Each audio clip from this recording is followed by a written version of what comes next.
there guys, gals, and non-binary pals, GM Potter here. Welcome to my channel where I talk about books and bookish things. I upload on Tuesdays and Thursdays, and I thought we would take a tour of the prettiest books of the 5 prettiest books that I own. So let's get into it.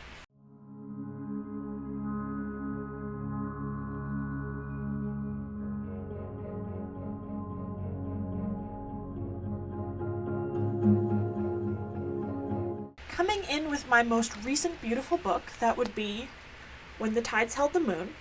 So this is the cover, the slip cover, or not slip cover, book jacket. And then the naked book has this kind of coppery bronze foiling. And you're like, oh, GM, that's not a beautiful book. Well, let's look at the end papers. And then we have Everything Melts into Color, which I absolutely love. And then we've got illustrations in the book itself. And they're just kind of interstitial illustrations throughout the book. And it's just absolutely gorgeous book. Plus, it's a really, really good book. I reviewed it on this channel. It's a wonderful queer story that's described as The Shape of Water meets The Greatest Showman, and I haven't seen either of those. They're on my list, though, because I read this book by Vanessa Vida Kelly. It's just absolutely wonderful. The next one I have is one that I pre-ordered a while back from LitJoy, and that is The Girl Who Fell Beneath the Sea by Axie O. So it doesn't have a dust jacket. It's just the naked book with the gold foiling. And then the end papers are gorgeous. And then it's got a ribbon bookmark, and it's got annotations from the author, which are beautiful. And it has a signed page in it as well. And this one is just beautiful. Again, it's a good book. It's a good book. The original working title of it, which gives a little bit of what the book's about, is The Sea God's Bride, which I thought was really interesting. This one, I do own 2 copies of. I bought it when it was still an indie book, and then it got picked up by one of the big 5 publishers, and then LitJoy released this leather-bound copy of it, which I absolutely love, and that is Legends and Lattes. And let's look at this beautiful cover by Travis Baldree. This is the spine, and then the back we have this little menu, which is gorgeous. And then it's also got a ribbon bookmark, so we have the end pages. And this one has sprayed edges, just like the other one did. And this one has, let's see, where is it? There's an illustration in the middle here somewhere.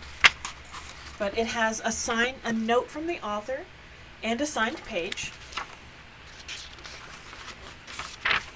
And then it's also got pages to fill, Legends and Lattes story, which is really, really cute. It is exclusive to this edition, which I love. And then we have another naked book. This one doesn't have a dust jacket, but that is my copy of The Phantom of the Opera by Gaston Leroux. And this one, there's the spine and there's the back. And then this is the sprayed edges. And then we have the chandelier for the end papers on both sides. And sadly, this one is not signed because the author has been dead for some time, because it was originally came out in the 1800s. And again, this one has a ribbon bookmark, but it has these beautiful plates in it, these plate illustrations. And it's just a gorgeous copy. And I love the book so much. I'm a fan of the Andrew Lloyd Webber musical, but I read the book in middle school or high school, around the time that the Andrew Lloyd Webber musical movie came out, the one with Emmy Rossum and Gerard Butler. I got this weird little pocket book. The book was only this big. Like, this is the height of the book. And I wish I knew what happened to it. It was such a cute little book. But I read it, and I read it, and I read it, and I read it. I might have worn it out. Because it wasn't the highest quality book. It was just a little pocket edition from Borders. And now I have a prettier copy of it, and I'm so excited to read it yet again. Alright. This last book isn't a fiction book. It's a non-fiction book, and it may not be beautiful to you, but it's absolutely gorgeous to me. And that is the Singer Sewing book. This thing is huge. It's the spine. This is the revised edition.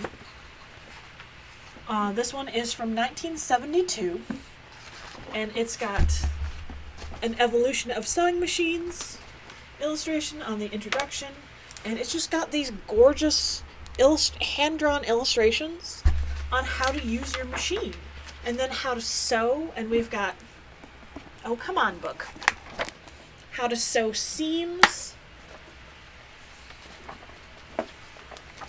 and then we have different cuffs, and so it's a very useful, very practical book. But I just think this one is so gorgeous. I love the illustration on the front cover. Of the 5, this one might be my favorite just because it's so weird, the illustration on the cover by modern standards. Like, it's so 70s. I absolutely love it. Yeah, what are some beautiful books that you own? I know you can't show me pictures in the comments, but let me know if you have a beautiful book and try to describe it to me. Maybe I'll find it. Don't forget to like, share, and subscribe, and I'll see you in the next one. Bye.